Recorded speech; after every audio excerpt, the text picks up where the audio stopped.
You're listening to the Hour of the Tide. I'm William Cooper.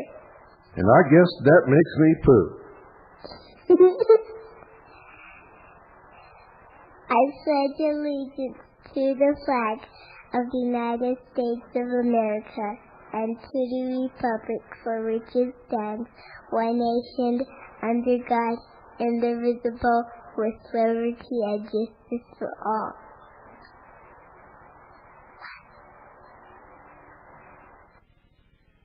Happy New Year. Well, folks, tonight going into the new year, I thought it'd be apropos to read an article from the South Dakota Citizen that appeared in March 1994. And I've referred to this article a couple of times in previous broadcasts, but I never got around to reading it. And quite frankly, I think it's time. We should go into the new year understanding where we're at. And this is a woman sharing a true story, and she urges that everybody pay attention to politics. Her name is Kitty Worthman. And when she speaks of government intrusion and loss of freedom, she knows exactly what she's talking about, ladies and gentlemen, because she lived it. She was born in Austria. And Mrs. Worthman lived under Hitler's rule for 7 years and subsequently under Soviet communist rule for 3 years.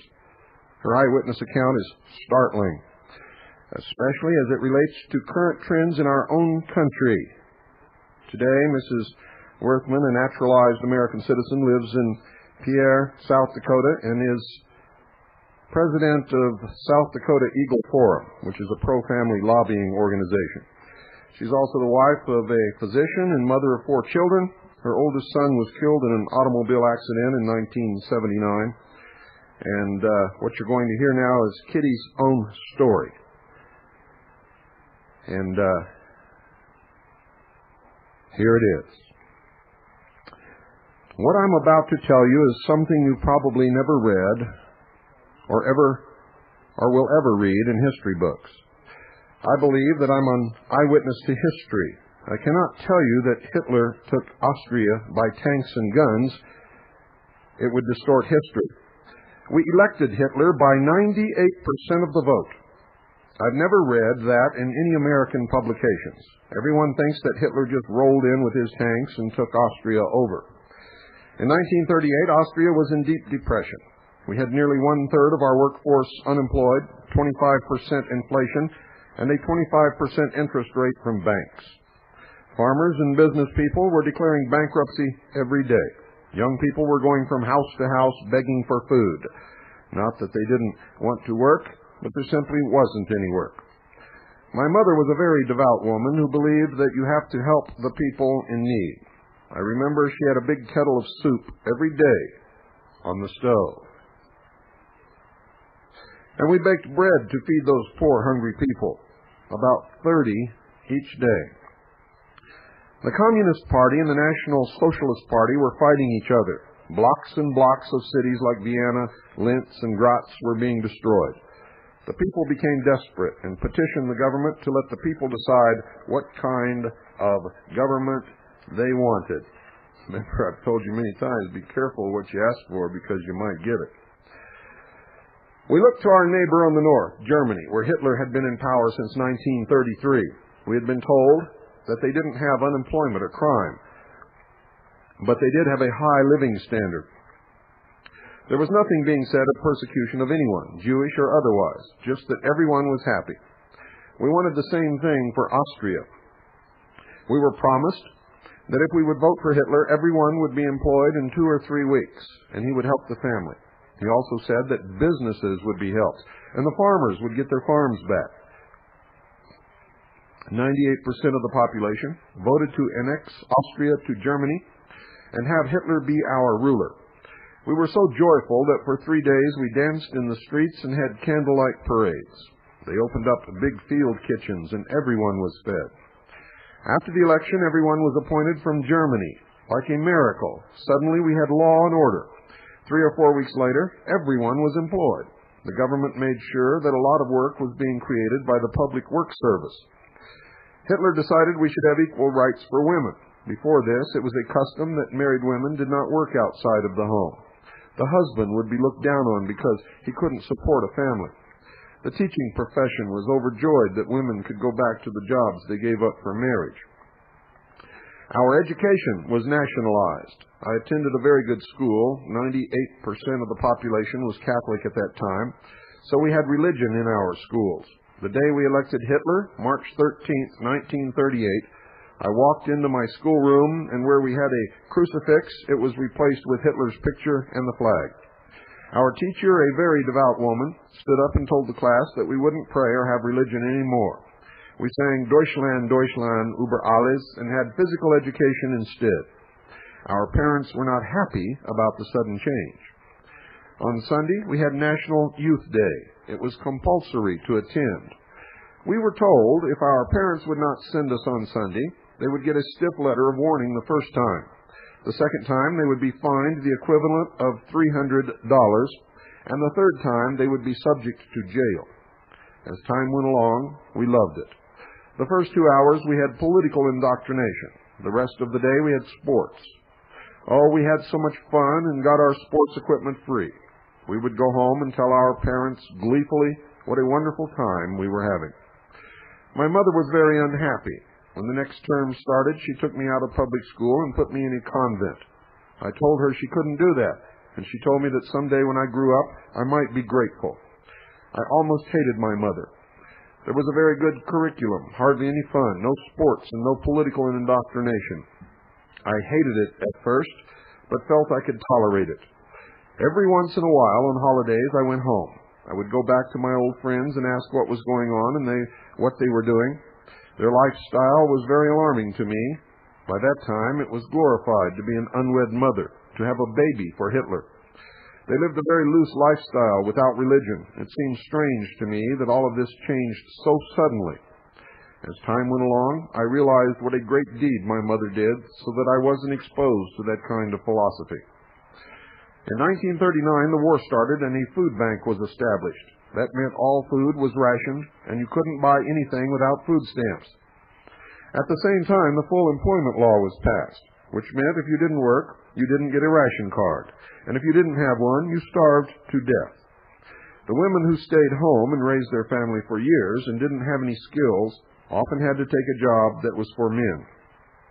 Soon after this, the draft was implemented. It was compulsory for young people, male or female, to give 1 year in the labor corps. During the day, the girls had to work on the farms, and then at night they returned to their barracks and had their military training, just like the men. They were trained to be anti-aircraft gunners and in the signal corps. After the labor corps, they were not discharged, but were used in the front lines. When I go back to Austria and visit my friends, most of those women are emotional cripples because they just were not geared to do the same thing that men did in combat. 3 months before I turned 18, I was severely injured in an air raid attack. I nearly had a leg amputated, so I was spared having to go into the labor corps and into the military service. Socially, Hitler had to restructure the family. When the mothers had to go out into the workforce, the government immediately established child care centers. You could bring your child from age 4 weeks on up to school age and leave them there 24 hours a day, 7 days a week, under the total absolute care of the state. There were no motherly women there to take care of the children, just people highly trained in child psychology. They raised a whole generation by state. By that time, no one talked about equal rights. We knew we had been had. Before Hitler, we had very good medicine. Many doctors from America came over to train at the University of Vienna. After Hitler, all the health care was socialized, free for everyone. The doctors were all salaried by the government. The problem was, since it was free, the people were going to the doctors for everything. When the good doctor arrived at his office at 8 o'clock in the morning, 40 people were already waiting, and at the same time, the hospitals were full. If you needed elective surgery, you had to wait a year or two until your turn came. There was no money for research because they poured it all into free Medicare for everybody. Work at the medical schools was literally stopped, so the doctors left and went to other countries. As for welfare, our tax rates went up to 80%. Any young couple who got married immediately received a $1,000 loan from the government to establish a household. We had big programs for families. All daycare and education was free. Going to college was subsidized, and high school was taken over by the government. Everyone who was entitled to something, whether it was food stamps, clothing, or subsidized housing, was given it by the government. We had another agency designed to control the businesses. I had a brother-in-law whose restaurant had square tables and chairs. The government told him he had to have round tables because people can bump themselves on the corners. Then they said he had to have more bathroom facilities. It was just a small business, a dairy business with a snack bar. His business couldn't survive with all the demands. Soon he went out of business. If the government owned the large businesses and not many small businesses existed, they could be in control. We had consumer protection. We were told how we should shop and what we should buy. Free enterprise was literally abolished. We had a planning agency, especially designed for farmers and private property owners.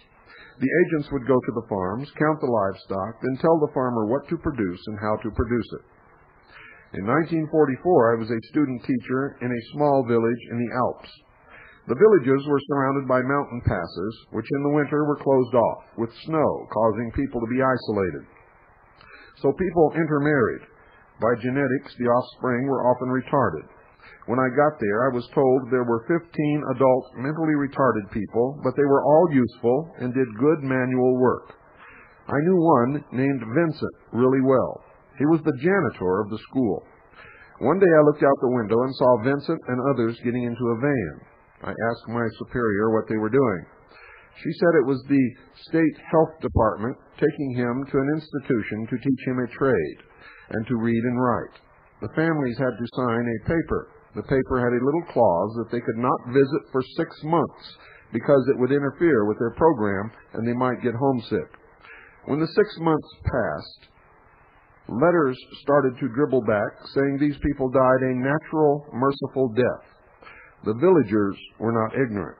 We suspected what was happening. Those people all left in excellent physical health and all died within 6 months. We called this euthanasia. Next came gun registration. People were getting injured by guns. Hitler also said that the real way to catch the criminals, and we still had a few, was by the serial numbers of the guns. So we had to register our guns. Most of the people were law-abiding and dutifully marched to the police station and registered their guns. Not long afterward, they said that it was best for everyone to turn in their guns. They already knew who had the guns, so you had to turn them in, or they would come and get them. We knew then that we had a full dictatorship. No more freedom of speech. If you said anything against the government, you were taken away. We knew many people who were taken away, not only Jews, but priests and ministers. It didn't come overnight. It took 5 years, from 1938 until 1943, to graduate into dictatorship. If we had had a dictatorship overnight, we would have fought to our last breath, but we had creeping gradualism. Now we had nothing except broom handles. The whole thing was almost unbelievable, that you can feed all this to the masses little by little and no one would object. It's true, those of us who sailed past the Statue of Liberty came to a country of unbelievable freedom and opportunity. America is the greatest country in the world. Don't let freedom slip away. After America, there is no place to go. That's the end of the article. Now, I think if you have half a brain, you can recognize that most of what I read that she described that happened in Hitler's Germany is now happening here today. And no, we haven't had euthanasia yet, but there is a great outcry from some corners to make it legal. And not too long ago, one state voted and made it legal. Ladies and gentlemen, and that's not all. Where were your children today? In a state-controlled daycare center? I'll bet you a lot of them were. In fact, I'll bet most of the children in the country under elementary school age were dutifully housed in a state-controlled daycare center, learning how to live in the New World Order, while both parents were working just to keep 2 cars in the garage, a television in every room, designer clothes on everybody's back, credit cards in their wallets, and I could go on and on and on, but what's the point? Since this is the last show we'll do before New Year's, folks,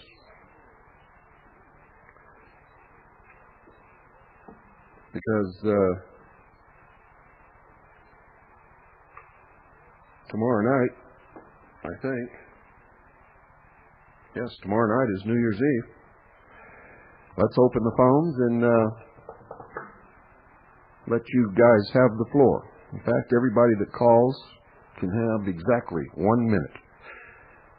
Listen carefully, folks. I'm going to let everybody have 1 minute to say whatever you want. I won't interrupt you. I will not say anything in reply. We'll just go to the next caller. Say anything you want. I don't care what it is, except no obscene or foul language. If I hear that, I'll cut you off instantly. Anything else you want to say? Go ahead. The forum is yours. Good evening. You're on the air. Hello. I'm calling from Tampa. Goodbye. Folks, if you're going to call, you got 1 minute. Say anything you want. If you can't talk, don't call. Simple as that. Good evening. You're on the air. Hi, Bill. It's great to talk to you. This is Paul from Bristol, Rhode Island.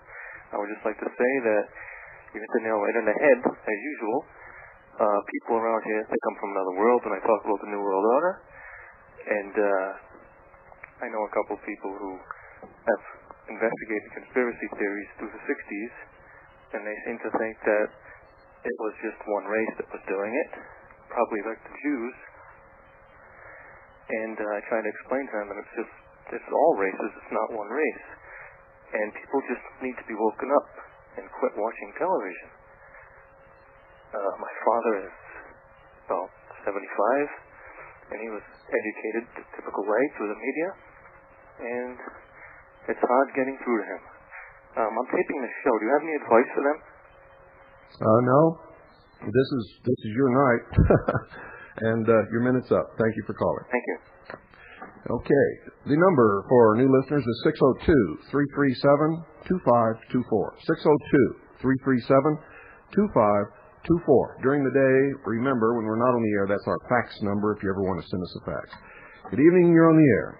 Yeah, Bill, I'm not going to take my whole minute and hope I can get a reply from you, but I heard today on the guy filling in for Chuck Harder, Joel Vincent, someone called in and said the Constitution Party was going to run Colin Powell for president. I'm thinking this has to be some kind of misunderstanding or a different party. I'll hang up and listen to your reply.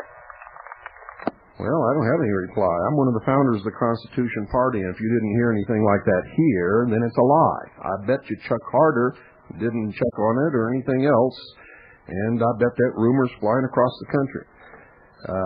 No, absolutely not. Negative, zero, zip, zilch, no. Good evening. You're on the air. Good evening, Bill. I want to talk to the world. You need to buy William Cooper's book, Behold the Pale Horse, and read it 3 or 4 times. Try to understand it. Read it again. Keep reading it. Another book you need to look at is Bankruptcy 1995. The Republicans have taken over. They can make that book happen in 1995. It could be a made-for-TV movie if you'll watch it. I'll get back to Don for my time. Thanks, Bill. Thank you. 602-337-2524 is the number. Good evening. You're on the air. This is Richard from Spartanburg, South Carolina. That article you read hit the nail right on the head. And I don't know if y'all talked about this week, but on the Donahue show when they talked about the militias, they took 3 words out of the Second Amendment, which were for the people. They cut it out, and then when they flashed it on the screen, I don't think it was an accident. And that's all I got to say. Have a Happy New Year. Thank you. 602-337-2524 is the number if you're a new listener. Remember, when we're not on the air, using that number as a call-in line, that is our fax number. Our regular voice number is 337-2562 during the daytime. Good evening. You're on the air. Because all you of Earth are idiots.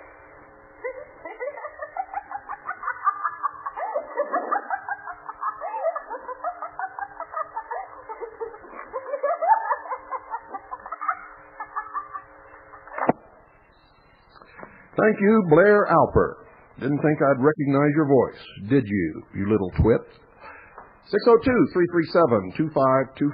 Good evening. You're on the air. Good evening, Bill Cooper. I hope everything goes good for you in the new year. Mrs. Workman's words were absolutely correct, and if you would like to read them, I'd like to tell your listeners that there's a book called The Nazi Doctors by Robert J. Lifton, and you'll see a lot of the rhetoric that we hear today about health care and about socialized medicine and how it was sold to the Germans. And believe it or not, in the field of eugenics, they happen to have learned that from us.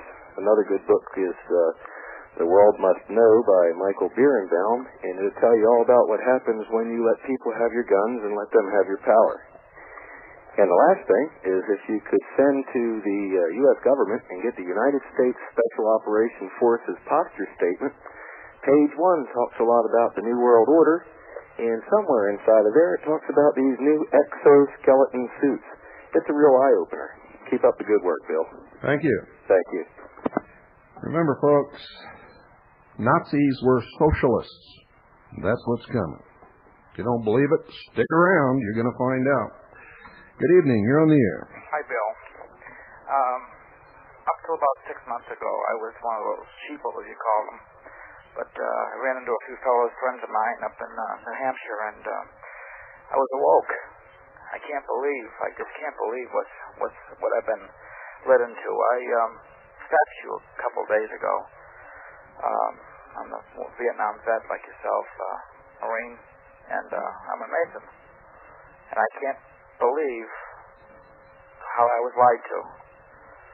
And I just don't believe it. I just can't believe it. But now I do. And I renounced my Masonry. And I just will, God bless you, and just keep doing all you can for us, please, because we need someone like you. Thank you. Have a Happy New Year. Thank you. And I know that takes a lot of courage to do that and say that. So, God bless you, my friend. Good evening. You're on the air. Bill, love your show. I haven't been listening for that long, but I wanted to thank you, and on behalf of a lot of people that I know who've been turned on to your show and your book. And actually, I just wanted to say briefly that I had my first contact with an old friend of mine from college who I found out was a Freemason, third degree, and was telling me how benevolent his lodge was and how there's nothing. Well, he got really upset even at any implication that there could be anything going on in the higher degrees. And he said, I said, well, look, if you don't know anything about it, how do you know? I mean, basically, he started foaming at the mouth when I mentioned certain things, and I was just wanted to relay that and say that they're nervous. That's all. Thanks a lot. Well, they should be, because their scam has been revealed. Their dirty underwear is flapping in the breeze, and everybody can see it now. Since I did the series on Mystery Babylon, there are no more secrets, period. And anybody who wants to study it, it's in their own words. They have admitted it over and over again in their own writings, in their own words, in their own publications, in their own newsletters for the last several centuries. So there is absolutely no doubt about it. You have to remember when you're talking to Freemasons, they take an oath they can't reveal the secrets. They're not going to tell you the truth, period. And if they're on the lower levels or degrees, they're not going to believe it because they've been lied to. They don't know anything about it. And most of them join just because their friends belong, and it gives them an edge in business in their town and also in the courts. So they don't study the symbolism. They don't read the books. They're fair-weather idiots that join something they know nothing about, and they're telling you that there's nothing going on in the higher degrees that to which they have not attained yet, and so don't know. So really, you're talking to some very stupid people when you talk to these people. Good evening. You're on the air. Hello? Hello? Hello? Your minute is ticking away. Goodbye. 602-337-2524 is the number. If you want to put in your 1 minute's worth tonight. So, good evening. You're on the air. What similarities exist betwixt the Fraternal Order of Police and the worst features of Masonry? In particular, do they take blood oaths? You have to ask somebody that belongs to the Fraternal Order of Police. I would suggest that you ask Jack McLam, who is a member. Okay. Thanks. You're welcome. 602-337-2524. Y'all didn't know that, did you? Fraternal Order of Police is nothing more than another branch of Freemasonry. Wonder why your police are going to hell? Good evening. You're on the air. Yes, good evening, Mr. Cooper. My name is Dennis. I'm calling from the Atlanta, Georgia area. Just want to tell you that we appreciate you here in the Atlanta area. I want you to be encouraged. We're praying for you and your family. And just keep up the good work, Bill. We love you here and hope to see you come to this part of the country real soon. Thank you. Hope to be there real soon. I usually go to Atlanta at least once a year. Well, we look forward to seeing you then. Thank you. Bye-bye. Well, only 2 people have taken even close to their minute. Don't go away, folks. We'll be right back.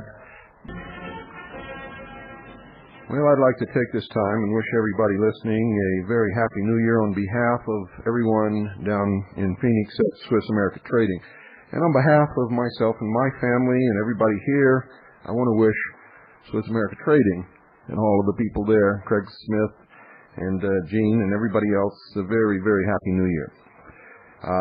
Gosh, we've been together for, I guess it's been over 2 years now. And we've been broadcasting the hour of the time about 2 3/4 years. And ladies and gentlemen, the relationship has been wonderful. I can honestly tell you, with no qualms whatsoever, that everyone that I've met, from Craig Smith all the way down to the people who work in the bookkeeping and all the little menial tasks, the receptionists at the front desk are wonderful people. And we've become good friends with many of them.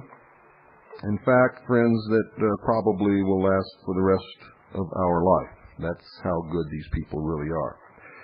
When I need precious metals for my family, I purchase them from Swiss America Trading. And I do it just like you guys do.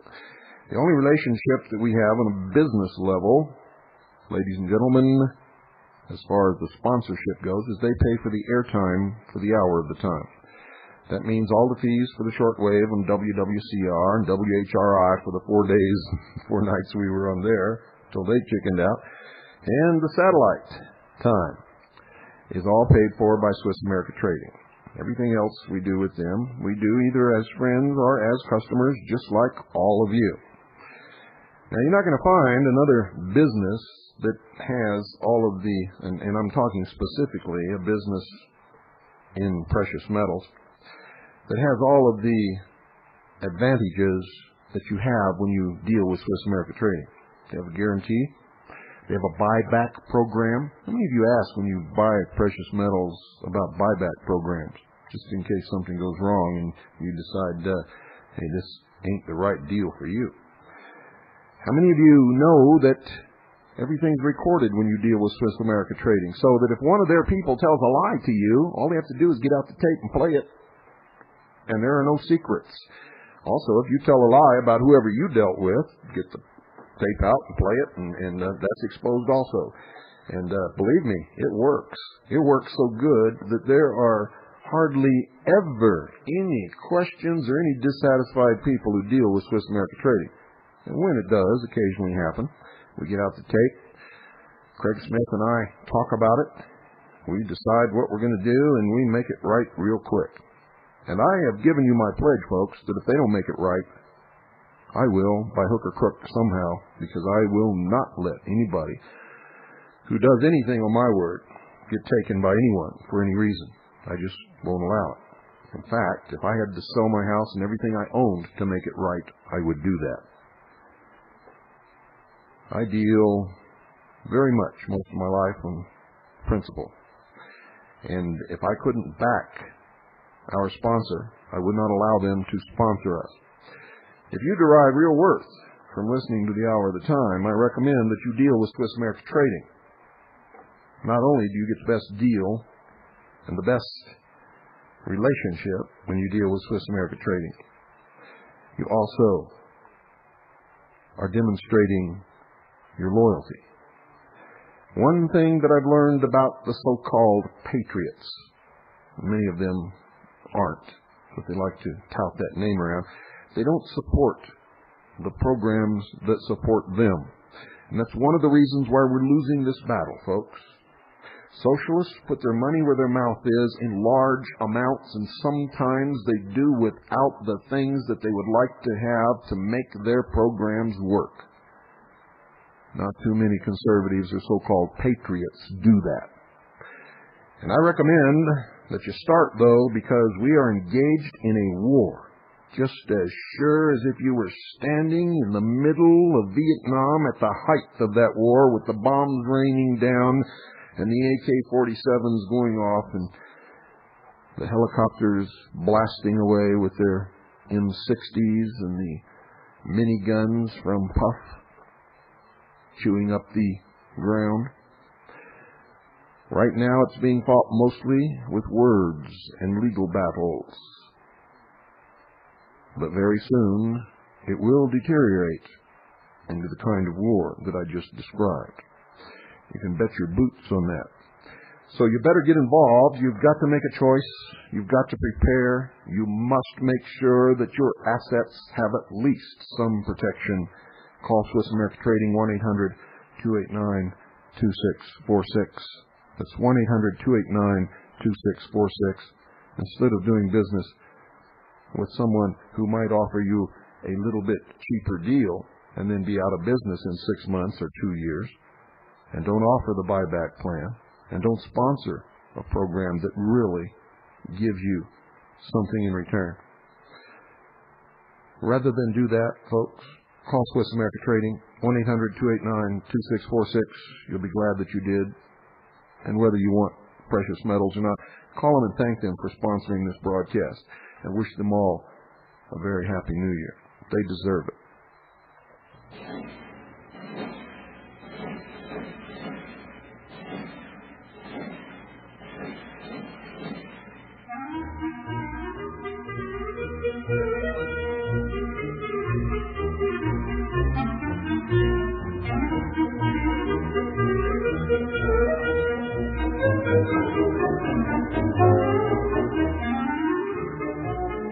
Good evening, you're on the air. Bill, good evening. Earlier today, I'm calling from South Carolina, by the way. My name's Joe. Earlier tonight in North Carolina, in Charlotte, my brother and I saw some tanks heading from south to north along South Boulevard, Charlotte, right through, smack through downtown Charlotte. And I've lived in the Carolinas for 12 years. There are a lot of military bases here, but I've never seen this many tanks coming through a big city like this before. Most of them were green. There were some tan ones, kind of desert camo style. Also, I'd like to encourage your listeners, when they get a chance to get on local radio in their town, local talk radio, to go on and try to make some intelligent comments. Using your book, I've been able to go on, and by listening to your show, I've been able to go on and give a lot of facts. Today I was talking about Freemasons on the local radio, and the local DJ was just trying to make a joke of the whole issue, as were most of the callers, but I came on and tried to intelligently and calmly give some of the facts I learned from your book and some others, and was able to turn the show around, and sure enough, several Freemasons were listening and started calling in and offering some very feeble defenses. And the host became very skeptical when none of them would give them any of the information that he wanted. Of course not. Thank you for calling. Thank you. 602-337-2524. Yeah, they have no defense when they're facing someone who has it together and has done their research and can quote their own people in their own books and their own publications and can recite history. They can't stand up to that. They fall by the wayside quickly. Good evening, you're on the air. Bill, how you doing this evening? Fine, your minute's ticking away. I just thought I'd let you know, I think it's a wonder what $600 will buy today. It'll buy so much arrogance.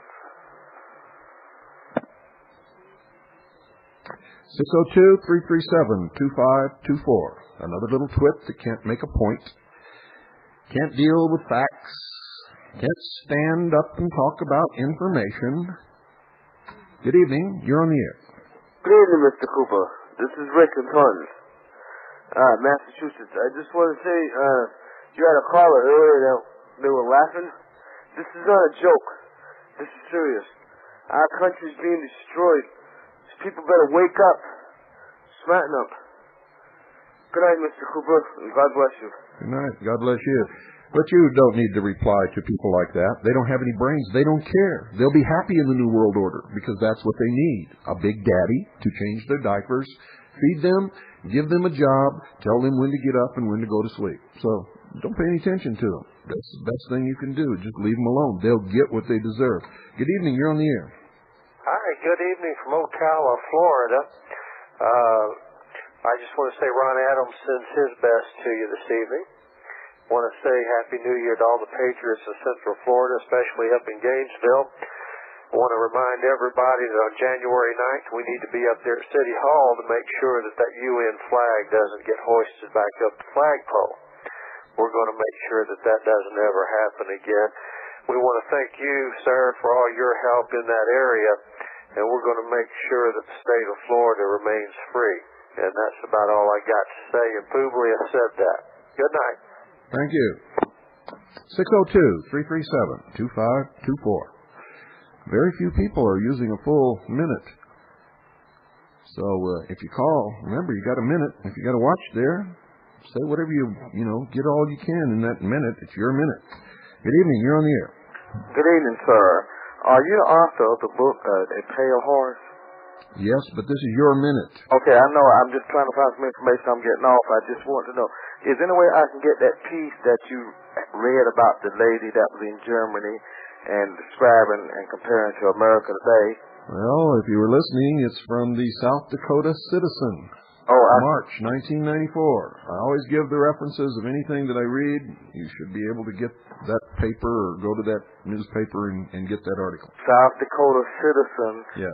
Oh, that's the newspaper. Yes. What date now, sir? March 1994. Okay, thank you, sir. I know somebody enjoys your book besides me. Thank you. You're welcome. 602-337-2524. Folks, this night is for you to talk for 1 minute about whatever you want. Don't call and ask me questions. You're just you're taking time away from somebody who could be talking. This is your New Year's Eve talkathon, whatever you want to say. Even, I don't care what you want to say. You say anything. You got 1 minute. Good evening. You're on the air. Hi, Bill. This is Chris in Seminole. Probably recognize me. Just want to give a few quotes. This is from Thomas Jefferson in a letter on September 20th, 1810. It refers to jurors' rights while we're still able to have courts. A quote, a strict observance of the written law is doubtless one of the high virtues of a good citizen, but it is not the highest. The laws of necessity, of self-preservation, of saving our country when in danger are of a higher obligation, end quote. And this is from the Columbia Dictionary of Quotations from Columbia University Press, if anybody's interested. And also Sparks versus Hansen, volume 156, it's a Supreme Court case from 1895, says that judges aren't required to tell jurors of their right to determine both the facts, what they believe to be the facts, and whether the law should be applied, whether they believe it's constitutional or ethical or valid, or if it's against their religious beliefs. So, and also, if I have enough time, this will take a second.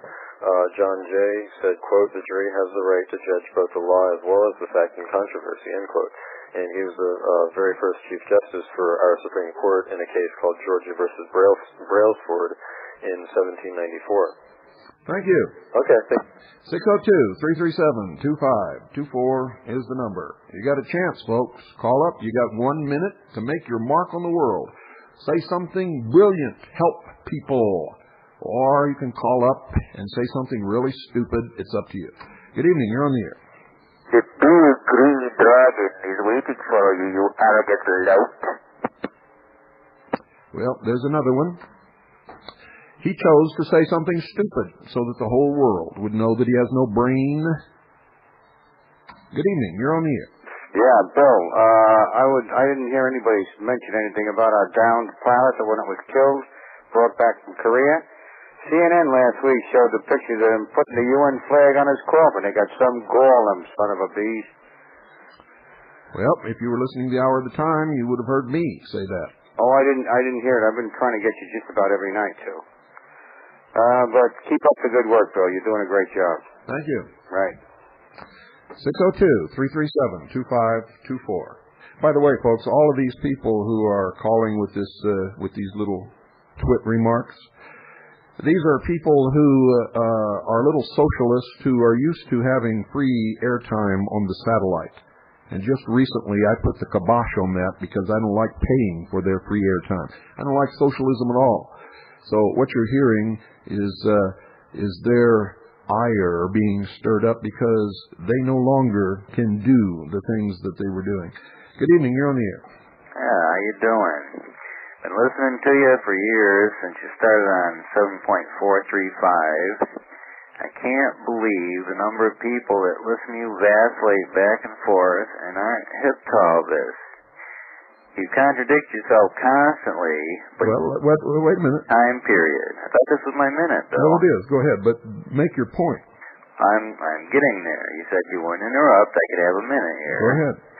All right. Now, look, just one example. You said, that people should have all this silver and gold and stuff. But then you turn around a week later and say that, your family can carry all their belongings on their back. Well, I'd like to see you carrying all that silver around and get somewhere. And this rhetoric you picked up from some time in the past from Europe, that's well and good for all these dummies, but I just can't believe how many people are swallowing this stuff whole and don't have any intelligence. Other than that, I do listen every night, have been for years. Good luck to you, and hang in there. Thank you. Thank you for calling. Boy, isn't that amazing?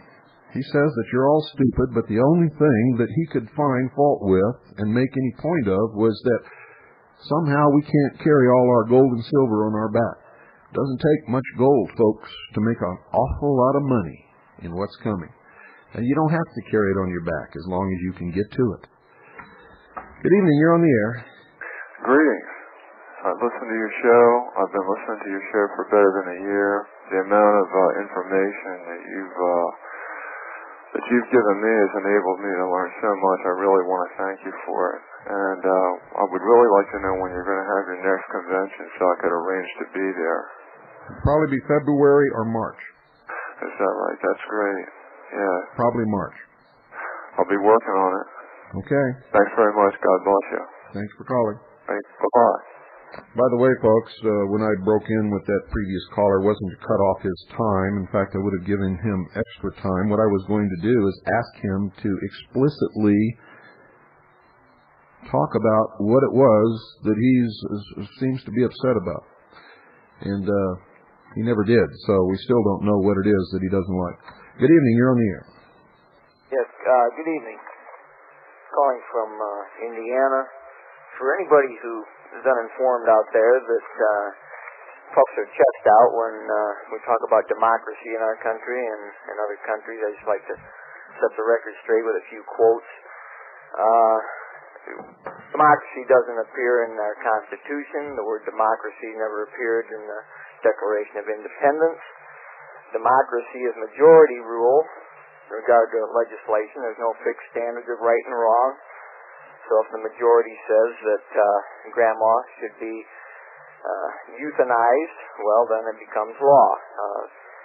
We, the people, established a constitutional republic. That's a government of law where the majority is subservient to the unalienable rights, which basically go in line with the Ten Commandments. America is not a democracy, it's a constitutional republic. And the Founding Fathers... Sorry, but your minute's up, my friend. Yes, bye-bye. Thank you. 602-337-2524 is the number. You have exactly 1 minute to make your mark on the world or say something absolutely stupid and inane. It's your choice. Good evening. You're on the air. Yeah, thank you, Bill. I'd just like to say that television has ruined America, and that most people are so brainwashed by it, I can't get anybody to believe anything that's really going on. And also, I just got my first handgun here, and I'm going to practice. And that's all I've got to say, so thank you for opening up the lines. Thank you. Thank you for calling. 602-337-2524 is the number. If you haven't had your minute yet, give us a call. Say anything you want, whatever it is. If you're going to criticize the program, we should be specific so we know exactly what it is that you're criticizing. Good evening. You're on the air. Hello. I'm here. Yes, you are. Okay, I'm a new listener. I've been listening for a little while. I'm calling from Pennsylvania. And I would like to say that, first of all, I know you speak a lot of people who should check things out before they put weight to them, and you are correct. But I also feel that you yourself are a source of information. And the second thing I wanted to say was that my father-in-law, excuse me, my father-in-law was a young child, young boy in Germany when Hitler was taken over. And I just want to say that you're correct. As far as the guns were concerned, his dad had guns in the house. And he used to tell stories of how his father buried his guns so that the Nazis wouldn't get them. So I just wanted to pass that on that it was true.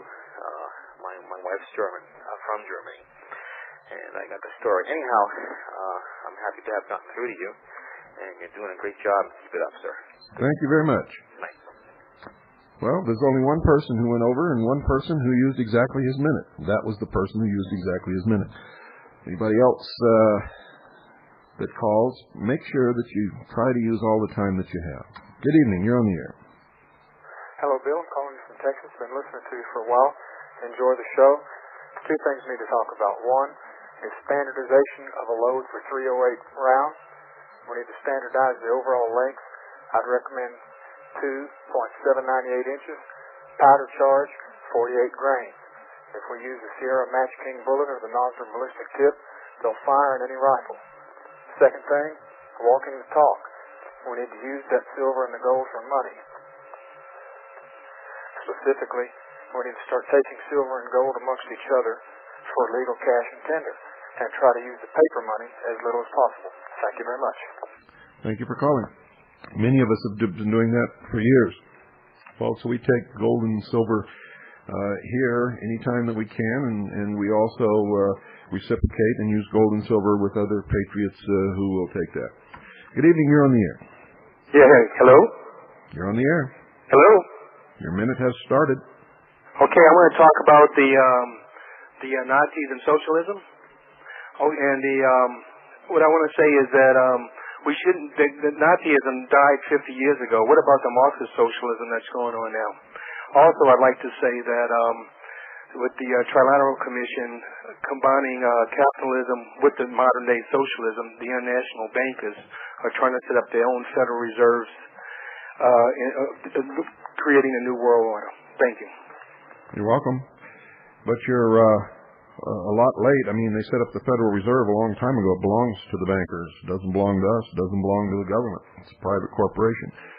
And what the Trilateral Commission is doing is what Hitler did, combining the government with the corporation. The government and corporate merging. Good evening. You're on the air.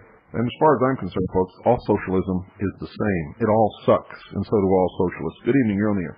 Yeah, Bill, did you personally interview the people that were with Linda when she was arrested in Indianapolis? Or did you take her word for it? I don't take anybody's word for anything. Well, I believe you stated it to be factual. Stated what to be factual? That she was arrested, put in a van, stopped, almost assassinated.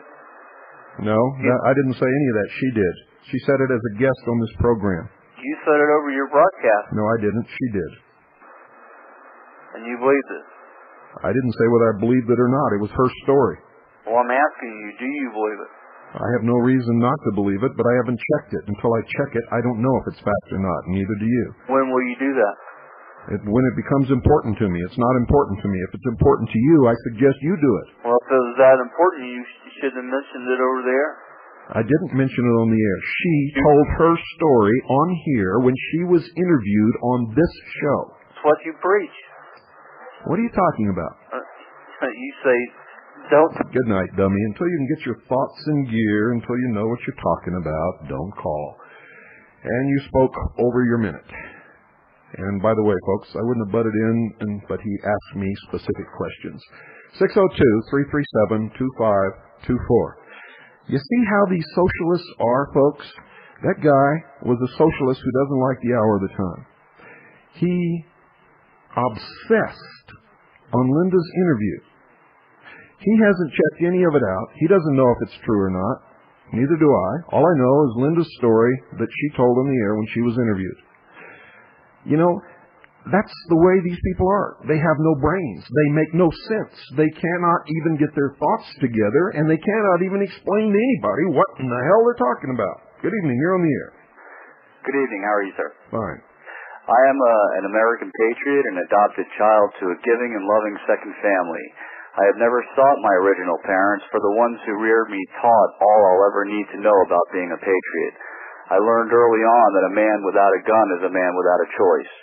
I have studied Budo Shinsu and many other forms of living.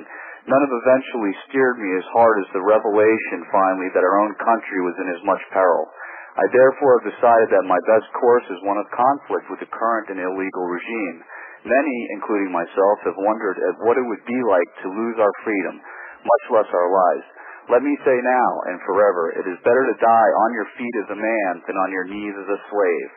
For these reasons I've chosen the only way left to me, the way of the warrior. I will no doubt die in this conflict so that the children of tomorrow may live in freedom, making exactly the same choices as the men on Normandy Beach did so many years ago. All I ask is this of you, my brothers, when your children are of age, that you relay my story to them. In this you will have fulfilled my every wish. Thank you for calling. Well, folks, that's it for tonight. I wish you all, everybody, even the dummies, the socialists, and the twits, maybe someday you'll wake up and understand what it is that you're on the verge of losing. Anyway, I hope that you do. I wish you all a very happy New Year. Good night, and God bless you all.